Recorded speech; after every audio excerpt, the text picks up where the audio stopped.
Hi, my name's Steve Usher, and welcome to the Experienced Designers podcast. Hi, everybody, and welcome to a brand new episode of the Experienced Designers. So today's guest is Daniel Vallejos from Chicago, an experienced HR professional with a passion for employee experience design. So we got on very, very well. So during our conversation, you'll get an insight into his transition from corporate HR to experience design. And also, Daniel shares his views on the changing landscape of human resources in general, and also the power of combining data and design in modern business. So lots of learning. So thank you ever so much for listening and enjoy the show. So Daniel, welcome to the Experienced Designers. Steve, I'm so pumped to be here. Thanks for having me, man. Yeah, no, I've been really looking forward to this after our initial introduction a few weeks ago. It was so great to meet a fellow employee experience designer on LinkedIn. There's not many of us out there at the moment, anyway. Yeah, we're growing. We're getting there.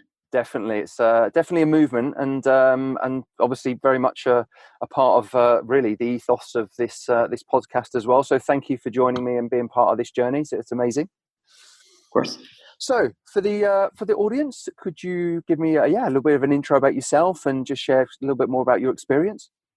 Yeah, happy to do so. So I'm Daniel Vallejos. I'm the lead HR architect at a employee experience design studio called 360 HRE, and we're based out of Chicago, Illinois. My professional background is mainly in human resources as a HR practitioner. I've been in the field for some time, over 15 years. Yeah. My background in education is more in social science and research. I got a master's in conflict resolution to be able to apply that to business and also particularly human resources.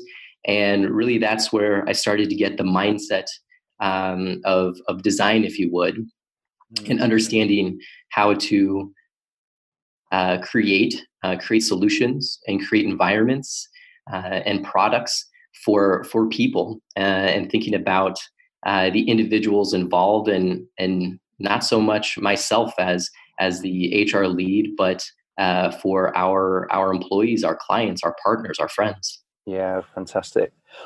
Can I just ask, what was the trigger for you to then start to evolve from kind of what I would say kind of more traditional HR practitioner into thinking more from design led and taking that to the human centered approach? Yeah. It's like one of those things where, and this is really what we base a lot of 360 on. It's like experience. Once you experience something, you can't go back, right? And once you understand how you have the capability and impact in your role as human resources to create and design and be intentional with what you do related to your profession, you clearly see how you can better impact your teammates, yourself, your profession, your employees, and the work you do, which ultimately reveals in people's lives, in society.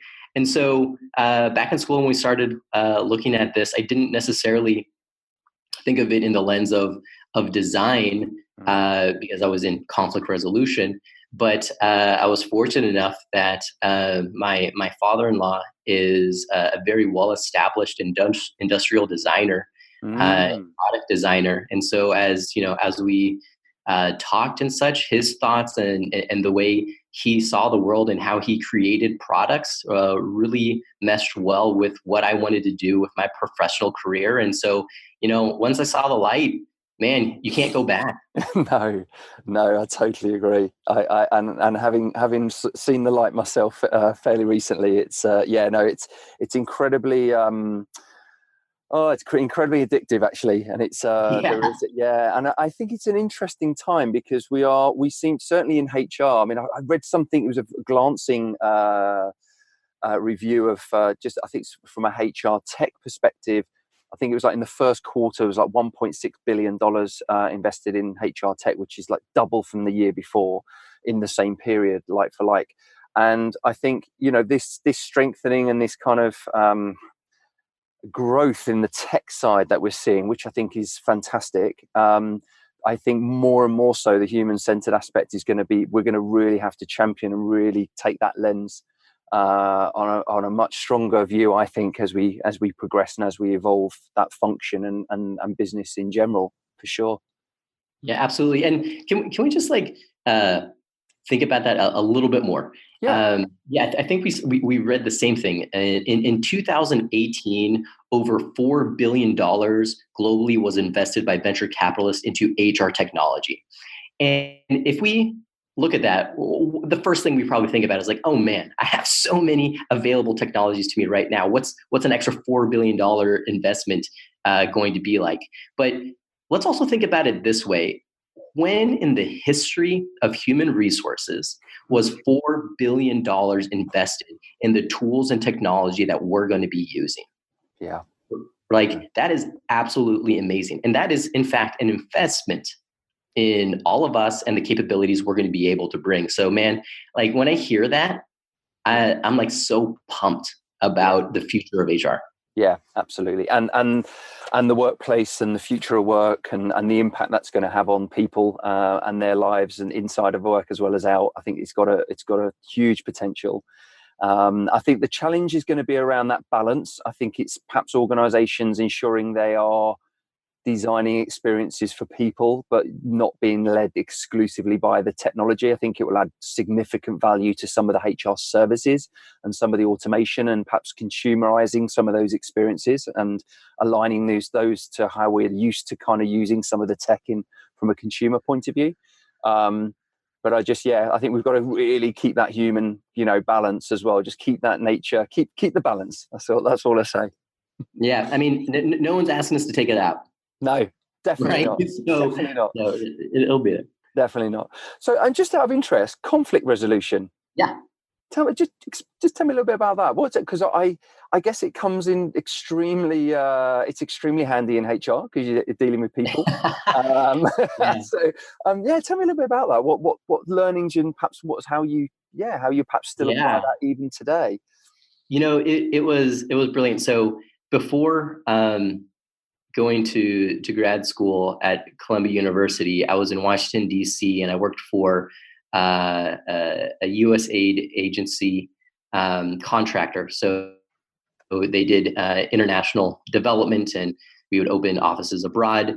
And it was meaningful, purposeful, wonderful work with amazing people that did that work. And even with that purpose, that mission, you could still see levels of conflict throughout the business, whether it was maybe like cultural or business or what have you. And I thought about that. I was like, well, if you think about it, you see conflict in every aspect of business, both positive and negative. And so I wanted to dig into that more. And the program that I went to focused on a lot of different aspects of conflict resolution, not specifically like international peacekeeping. It had a lot of practitioner work, such as like alternative dispute resolution. A lot of it focused in on being able to understand like position, interest, and need in conversations, being able to map out conflicts to understand where the nodes are, the points of power, the points of influence, the way to use communication in resolving conflict, third party resolution. So like tons of stuff that you can use as a practitioner, not just in theory but also in tools. So that's what attracted it to me. Well, that's why I was attracted to it. And honestly, I'm so thankful I went that route rather than a traditional HR route, because it does differentiate me. And fast forward to today, the mindset has served me well, and it's something that set me up for future growth. Yeah, definitely. And I would imagine that, certainly thinking from a design perspective, it's there's a lot of consideration now around empathy. I would imagine having a big element around some of that conflict resolution as well. Absolutely. Yeah. So let's talk about some of the topics today. So we wanted to delve into design and data, which I think is an Yeah. interesting combination, and perhaps delve into those two areas kind of separately, and then see how we can mesh them together. Yeah. And then look, I think for us is how HR can use these in combination when designing experiences. So let's go straight into data, Hmm. actually. So just tell me a little bit about the data, because I know you've been Yeah. involved heavily around data generally, and some of the kind of the levers that HR use on a Yeah. perhaps a daily, weekly, monthly, yearly basis. So just give me an overview on your perspective on this side of things.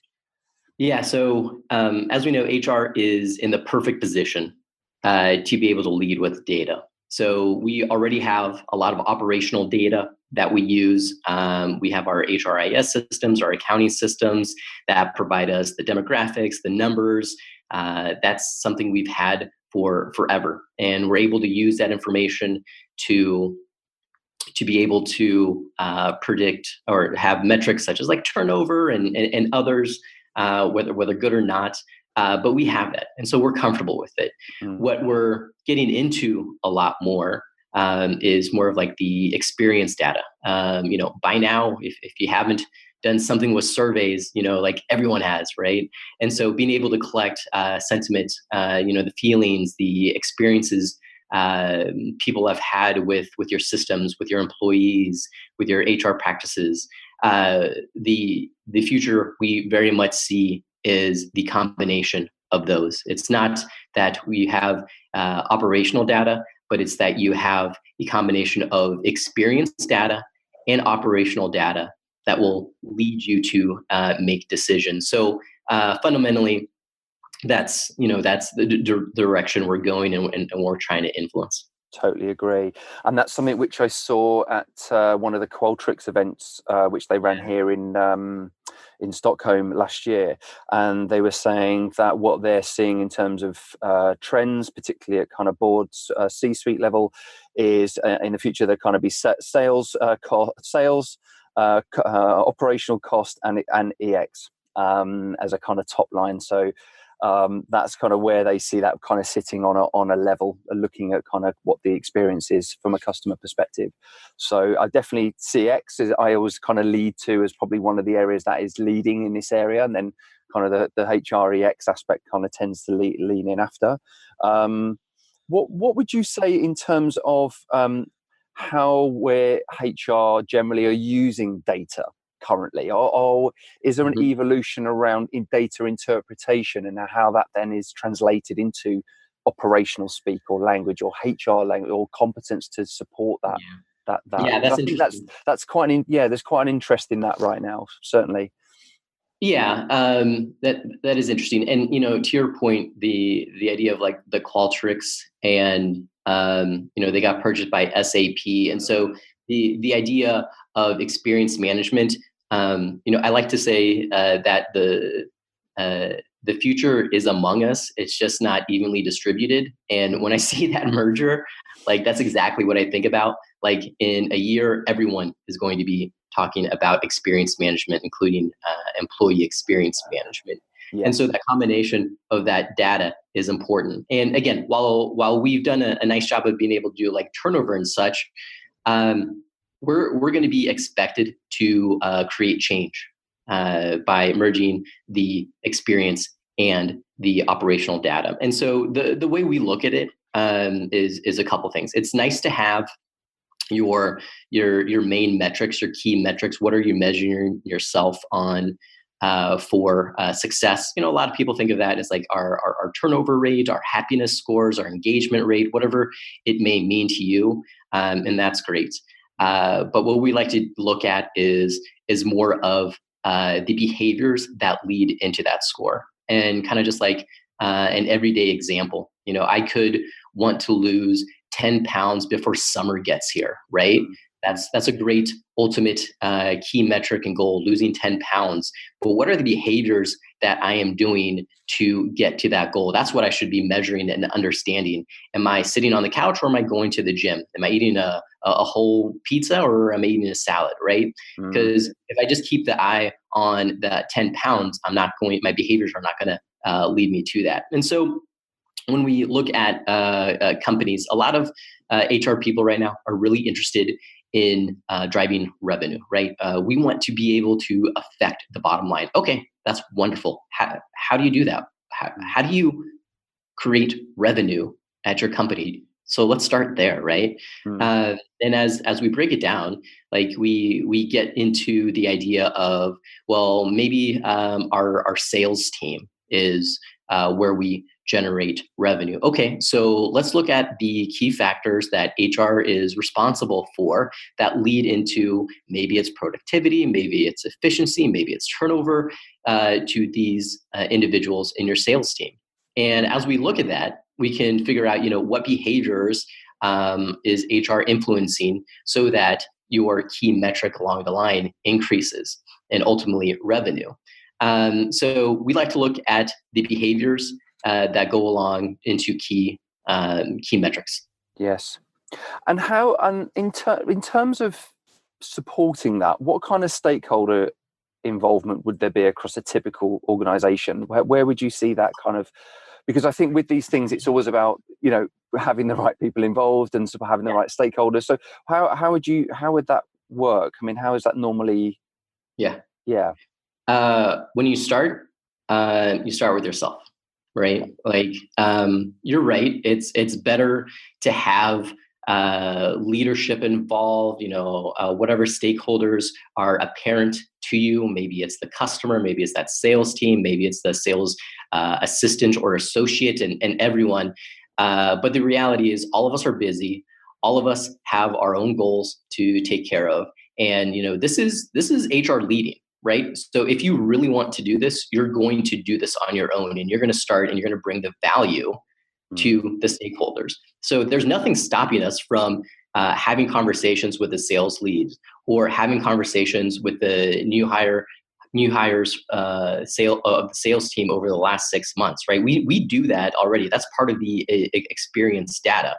And it's us to be able to connect the dots, make hypothesis on what may or may not be a good lever to pull and why. So yeah, ultimately it's nice to have stakeholders involved, but it's our responsibility to be able to start that conversation by doing the research first. Yes. And in terms of, because this is something which I think has been perceived into, certainly there's a perception around HR. So in some organizations, HR as a function and perhaps those working within perhaps, perceptually or from previous reputation, perhaps haven't been seen as innovators or revenue generators. So how would you advise people to perhaps start moving that perception or shifting that and engaging with the business, or using what you say, some of the data aspect to really help them take that first step or second step just to kind of move things forward? Yeah, that is so interesting. And a lot of what we see too is like, first of all, let's understand the wonderful world of human resources and how many times we are made within the profession, right? If you look at universities and certificates and association trainings, a lot of times it's built around a compliance mindset, right? HR law, HR recruiting fundamentals, best practices. And so it's natural that an HR professional has a compliance mindset. So the idea of like creativity and innovation, and that thought can be foreign to an HR professional, but it can be more foreign to someone that interacts with HR because they're not used to it, right? They're not used to HR adding value to revenue, right? That's not necessarily been historically their role. And so like, how do you start this? How do you get involved? You start, right? This is the personal responsibility of ourselves, right? And we don't have to, right? We don't have to go to the gym. Like we don't have to do that. But something that is so amazing these days is when you get to work today, you're probably going to have 10 emails in there that are offering you some type of unique and probably really good training related to HR, right? Like no longer do we have to only choose between training related to recruitment and employment law. In your inbox right now, there's probably a webinar that you can attend this week related to storytelling, related to AI and everything related to HR, related to data, related to data visualization. And it's, you can take that. So that's like step one, is like get into an area that you think one is good for your skill set, and start playing around in it. And as you do this on your own, with your own team, or if you're a team of one, you're going to find what is wonderful. A lot of times, going back to data, what we hear is like, oh man, we have all this data and I don't want to provide so much data to our VPs and C-suite.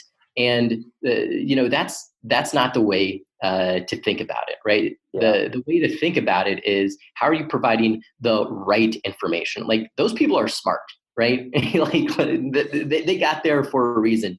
Particularly, like, the CEO probably started the company that is paying you, right? So they're doing pretty good.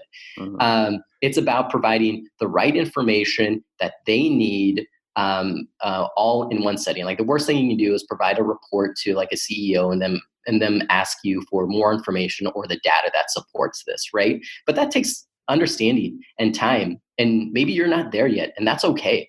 But there's probably something in your mailbox, on a number of different platforms that do trainings at your local association, maybe, that talks about data visualization. So start there.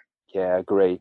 And I think for, I don't even think this is exclusive for HR. I think it's for any industry with going through disruption or some level of innovation. It's that keeping that curiosity, keep that open mind to new learnings, and you just trying stuff, keep going, just keep getting new fresh inputs, and there'll be something along the way that will definitely bring some value to you on an individual level or to your organization.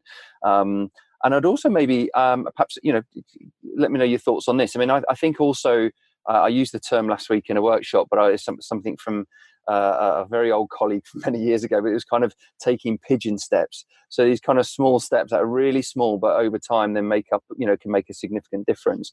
So it's kind of taking pigeon steps with maybe a particular set of data, keep it super simple, really narrow, and then just delve in with further analysis work, or just spending more time with those people, in which then you're maybe getting a particular, some kind of feedback or sentiment score, is then just delving in a little bit deeper with that group, maybe do a couple of little workshops, something just to pull out and extract some more themes and stories that you can then start to build business cases with and start to use as to influence.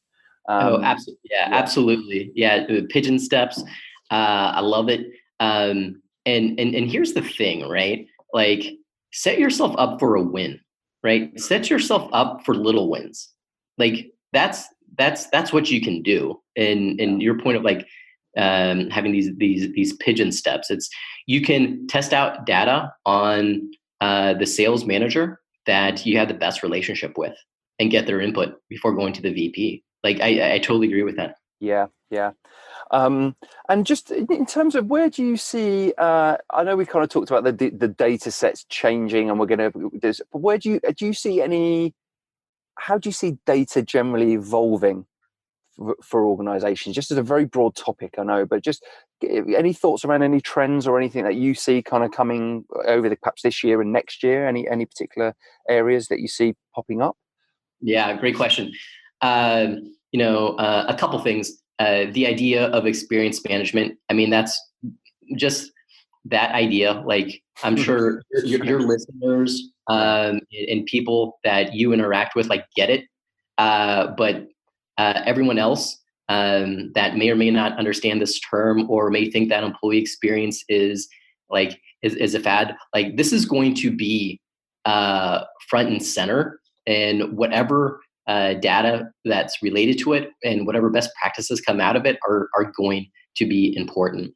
And related to that, and this is just very high level, but we need to understand how to, some people say storytell with data, but I like to think about it as visualize data, because that's going to be a communication tool that's going to be of utmost importance to us. Because just as humans, we're able to understand things visually a lot easier sometimes, and a lot better, and be able to comprehend a lot more information at one time visually. Yes. That's super interesting, because I've come across very recently some amazing illustrators who come from very much kind of design backgrounds, but have actually, there was one chap, I can't remember his name, but he works with kind of the CEOs of large scale organizations. So he'll get a phone call from kind of the BP CEO, sent out, flown out somewhere, and then as they're talking to doing a strategy meeting, he will literally in real time create a live board, which is then obviously from a visual point of view, and it illustrates the conversation, so you get it in context and you get it in one shot. And I thought, what a fascinating job to have. Lots of travel, but I thought he just recognised that also when you're kind of maybe shaping that story, it's thinking about your audience. Is it going to be numerically focused? Is it perhaps an illustration that could help? Is it maybe a small journey map that might help? Is it something? So just have something that kind of resonates with the audience you're trying to engage with. That's super important. Absolutely. And just a couple quick things related to that. Yeah. To your point of like pigeon steps and getting into something, like most of us are going to be on social media today a gajillion times. Like follow these people, right? Yes. Follow them and see it on your Instagram feed. Like get those ideas right there. Another thing related to like experiences, if you want to build an experience around this for your team and you want to understand what like maybe data relates to, like experience it outside and how it may be represented. So for example, take your team to your local botanical gardens, right? And like the mission of that is sure, like enjoy nature and the beauty of it. Yeah. But look at the contrast. What is nature showing you related to colors? What are they showing you related to like how big a petal of a flower is, or how green a leaf is compared to another? And that contrast, right? And take that information back to your work and be able to try to use those experiences in how you communicate, right? Like the idea of like anything we're doing, storytelling, data, user experience, there's so many opportunities for us on consumer levels and experience levels to be able to understand and contrast the thought to be able to apply it to our work. Absolutely. And I will, any listeners out there, there is just so many learnings outside of work context that is you could just easily translate over and into the workplace. I totally second that. It's probably where I get probably the largest proportion of my inspiration, for sure, without a doubt. So this leads us nicely onto design. So we have the data kind of element, and then more into the design. So this is interesting because this is an area, an example for us here in Sweden. Daniel was, as I was involved, I co-created an event in Stockholm here on Friday, and it was literally using the two keywords, employee experience design, or three words, employee experience design. And obviously, people are really, there's a lot of intrigue and there's a lot of interest around experience design, particularly from the employee's perspective. What's your thoughts around where we are with this right now, particularly thinking at it from a design aspect? What's your opinion? Where do you see things? I'd be interested actually from either a kind of East Coast or overall kind of US perspective. I'd love to hear about that. Yeah, great question. So the first thing is maybe understanding what design is. In design, to me, really more than anything, fundamentally is the intentionality of you creating something for an end user. And in that statement, there are so many things that go into it, like compassion and empathy. Who is the user? Who are the stakeholders? What are you creating? But if when we design experience learning for HR professionals. We think about the intentionality of how that is going to impact the person on multiple levels. Sure, their professional level, but also their personal level, and getting to what that end user is ultimately trying to do and accomplish along with their stakeholders. But if you think about design, it's the intentionality of it all. And the amazing thing about it is that's exactly what HR professionals do and have been doing forever, right? Yes. We create things within intentionality, and maybe our intentionality hasn't always been in the right focus or the best. But when we create a handbook, there is an intention to that handbook. When we create a workflow for our accounting software, there is an intention that we're trying to get to for an end user. And what more and more we're starting to realize is that our designs in HR, what we do, like those are our artifacts, right? These are the parts of examples of our life's work. That handbook that you create for your culture, that workflow that is going to be used by 1,000 employees, right? Those are our artifacts. So be intentional with it. Yeah, agree. And where, because I've got a kind of an opinion around design generally around, I think it's becoming more and more commoditized and used, but certainly within and adopted in the industry, which is amazing. And I think certainly this notion around this human-centered design and this people-centered, which is fantastic.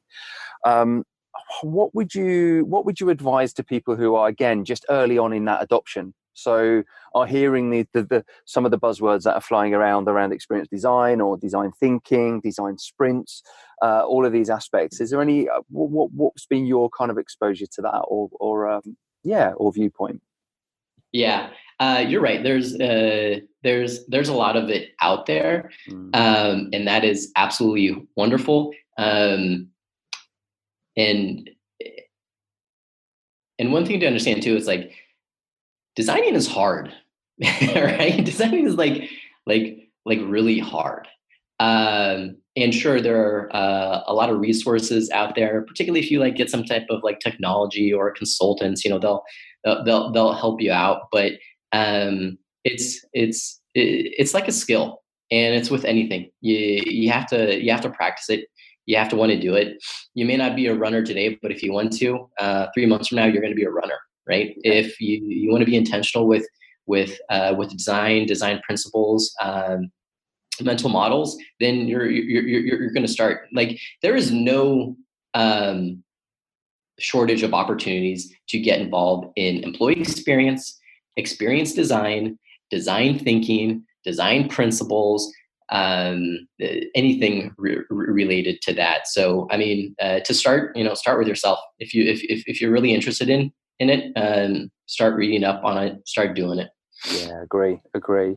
And just for, I mean, this is just something we've been involved with recently, is just thinking about just simplifying it. So looking at maybe as a start point, looking at maybe the hiring phase, and then saying, okay, what part of the hiring phase, whether it's just an application phase, what part of the journey do we want to then design? And maybe is it an onboarding design? Is it a kind of culture leadership design? Is it an exit design? How do we design the experience of people leaving an organization so that it maximizes the opportunity for boomerang hires? So right. I think there's for me, I think the experience, the employee experience journey, I think is nicely chunked into those kind of areas, which allows then a greater focus, I think, just to go, right, this is an area, now let's deep dive in again and again. And then the design process then leans well to all of those areas, or any which way you look to kind of focus on. And as you see, like, as you step back, and more people are mapping out their employment journey and thinking about it that way, which is wonderful. But like a principle that designers use and a lot of people use is like the 80-20 rule. So if you're looking at your employment journey and you're like, where do I start? Right? It's like, where do I start? Well, think about the 80-20 rule. What 20% of action is going to get you 80% of return. Where's the biggest bang for your buck along that?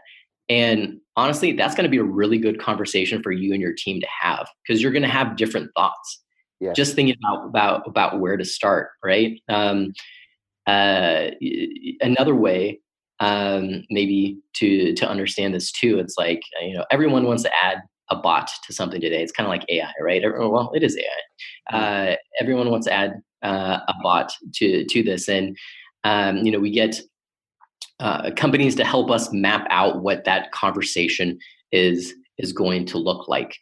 But something that you and your team can do to really understand how communication works is like, go volunteer at a daycare center and talk to 4-year-olds. And then the next day, right, go volunteer and talk to people at a retirement community, 90-year-olds, and see how that contrast is. And better, after that, go volunteer somewhere where there are individuals with maybe some type of disabilities. Yes. Whether if it's like mental or physical type of disability, and then contrast it with that, and take those experiences related to your task with bots, which again is kind of like another idea related to design. How can I create something that my 5-year-old niece can do and my 90-year-old grandmother can do, and that is inclusive to all people? Like, that's a tough challenge. Yeah, it is. And I think that's amazing. I love that. Daniel, you mentioned something early on as part of the design stuff, which I just want to come back to loop back on, was around this intentionality. So this explicit intention. And I think if there's a kind of one thing I'd like to impart on this, anybody listening today who's really thinking about taking a step forward with using some form of design, is that it's not a magic wand, right? It's a mindset, it's a methodology. But once you're in, you're in. It's not what magic wand and something you just do and there's an end point to it. It's a complete shift in mindset, for sure. Yeah, that's interesting. And I think that gets to a point of, and we can think about it maybe like, sometimes I think about it related to like technology, that technology is in many ways created at HR and not necessarily for HR. And so, which is fine, but it kind of gets back to the point of like, where in human resources as a field are we going to get our 80-20? And that is specifically on the human resources professional. Yeah.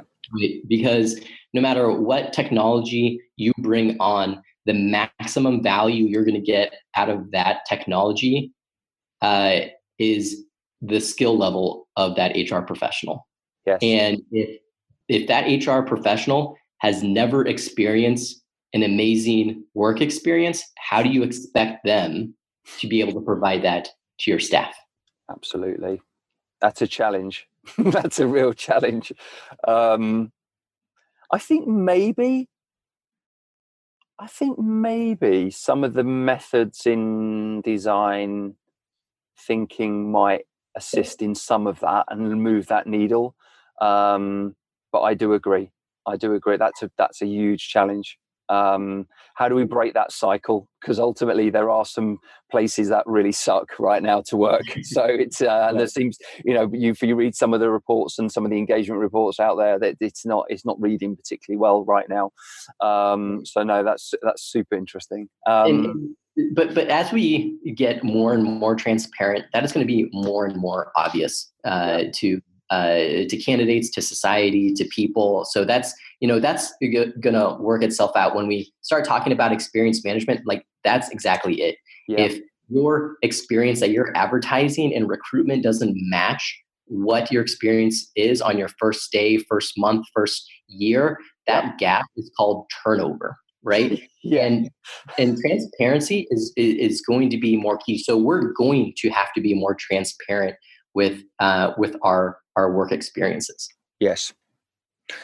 I had a question pop there. So in terms of, let's just, because I know I'd love to just get your view around HR skill set for the Yeah. future. What do you see? Where do you see it evolving? From Yeah. you mentioned earlier about some of the learning and training, traditional HR training, and some of Yeah. those kind of methods that they learn historically. But where do you see that evolving now? Oh, I love that, man. Like that made me smile when you said it. It's like, where do we need to go into? And the nice thing is, a lot of areas. But you also don't need to be an expert in every area. But for example, a lot of things that we've talked about and mentioned, and we think that are important. The idea of storytelling, both written, verbal, and also visual. That includes data visualization, the understanding of data, both operational and experience, and how those two interact. The ideas around user experience, maybe even more along the lines of like commercial type of products and using user experience within our own practices. And of course, systems thinking. A lot of what we're going to be doing is related to interdependency of our functions in HR. So no longer is recruitment going to be recruitment, but you're going to be measured on your ultimate goals, on those key metrics, right? It's not going to be placement, but it's going to be tenure, retention, value, productivity. That's what we're going to get paid on. So having more of a longitudinal type of view related to how you measure is going to be important. A lot of things, but just top of mind. Those are things that we work on. And again, it's like whenever you get into this, the best way to make this information stick is with experiences, right? I mean, like tons of people told me what it's going to be like to be a father, and everyone was right, right? Like everything you hear about parenting is right, but you don't get it until you're in it. Same with being like an entrepreneur. Same with like starting your job. Same with like going to university. Yeah. And so experiences and feeling it are the way you get skills to stick. Yeah, I agree. And as I've said already, just take that first little pigeon step. That's all you have to do. And I think I would also recommend to anybody, if they get the chance. I mean, I couldn't go to the US one, the big one this year, but the Qualtrics, experience management. Did you go this year? Did you go? I did. Yeah, I've gone the last couple years. And man, they deliver. It's an experience. It's called X4. That's it. If you type in like Qualtrics X4, they have their website for the actual event where you can buy your tickets and do whatever.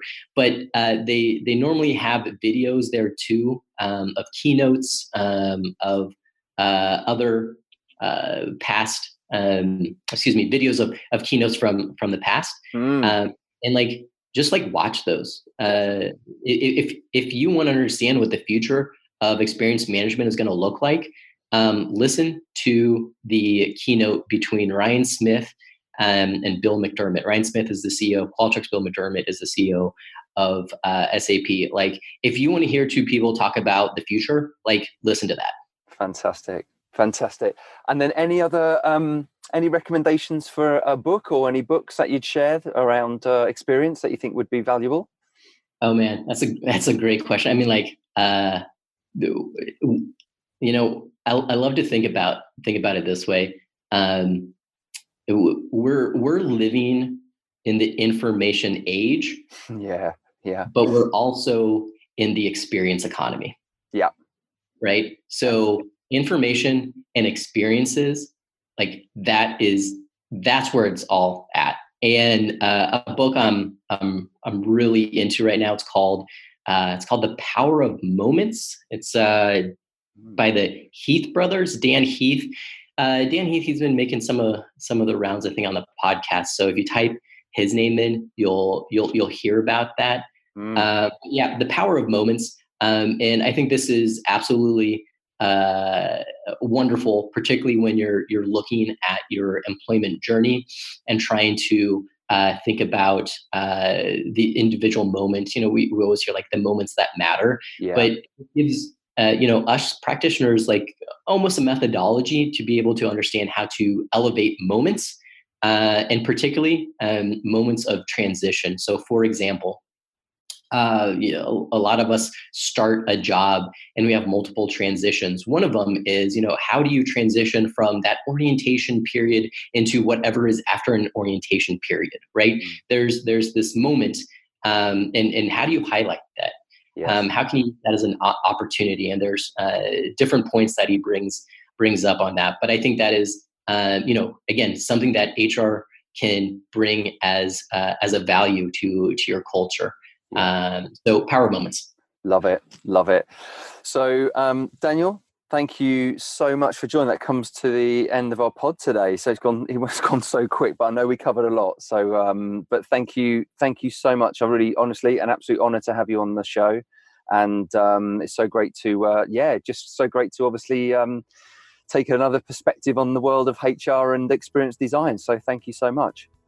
Awesome, Steve. I appreciate it. Thank you very much. Had a blast. I really appreciate what you're doing. Keep up the great work. And let me know next time you're in Chicago. Oh, you bet you. 100%.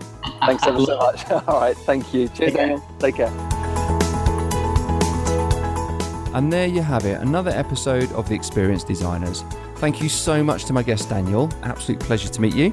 And of course, as always, if you wish to connect with Daniel, I will put all of the resources and books that we mentioned, as well as links to Daniel, on the website. So if you like what you hear, then please rate, like, share, print bumper stickers, t-shirts, do whatever's necessary to amplify the Experienced Designers podcast. Your support goes a long way, and thank you so much for listening. It means a lot. So until the next time, thank you ever so much, and bye for now.